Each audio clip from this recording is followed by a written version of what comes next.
বালুরঘাটে সরস্বতী প্রতিমার দাম বৃদ্ধি, তবুও মৃৎশিল্পীরা বাধ্য হয়ে সামান্য লাভে প্রতিমা বিক্রি করছেন। বালুরঘাটে সরস্বতী পুজোর সময় খুব তাড়াতাড়ি এসে যাওয়ায় মৃৎশিল্পীদের ওপর চাপ বেড়েছে। সময়ের সাথে সাথে বাজারে বিভিন্ন দ্রব্যাদির দাম বাড়ার সাথে সাথে বেড়েছে সরস্বতী প্রতিমার দাম।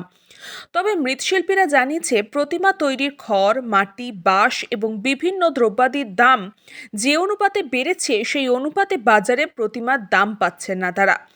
বালুরঘাটের মৃৎশিল্পীরা জানিয়েছেন, ছোট প্রতিমা 100, 200, 300, 400 টাকা থেকে শুরু করে বড় প্রতিমা 2000, 2500, 3000, 3500 টাকা পর্যন্ত বিক্রি হচ্ছে।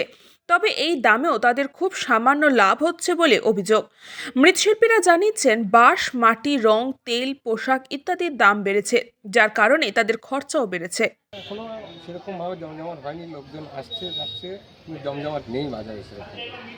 ওই আসছে যাচ্ছে এরকম 4জন করে, বাজারে জমজমাট সেরকমভাবে এখনো কমপ্লিট হয়ে ওঠেনি। প্রতিমা বানাতে তো ভালো খরচা হচ্ছে, কিন্তু সেই পরিমাণে আমাদের ক্রেতায় দাম দিচ্ছে না। এটা একটা আমাদের এখন প্রবলেম হয়ে গেছে। ক্রেতায় চাচ্ছে যত কমই হয়, কিন্তু অ্যাকচুয়ালি খরচের পরিমাণ বেড়ে যাচ্ছে, জিনিসপত্রের দাম বেড়েছে। প্রতিমা 2500, 2000, 500তেও বিক্রি হচ্ছে, ছোটো ছোটোগুলো 500তে বিক্রি হচ্ছে।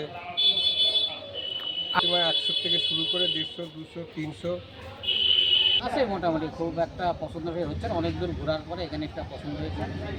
হলো 750 টাকা, 600 টাকা বিক্রি হয়েছে। একটু বেশি আছে গেলবার থেকে, গেলবার এগুলো 500 টাকা করে বিক্রি হয়ে যাচ্ছে।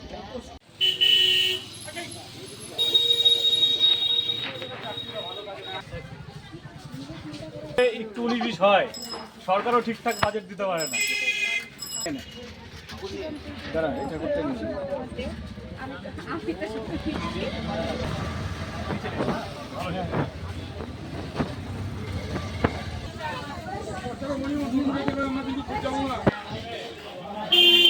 বিদ্যুৎ কুমার মাহাতোর রিপোর্ট, নিউজ পঙ্গো time. St. Augustine's Day School, Barrackpur. Success for every child. Admission open 2026 to 2027. Contact number 900793 4555.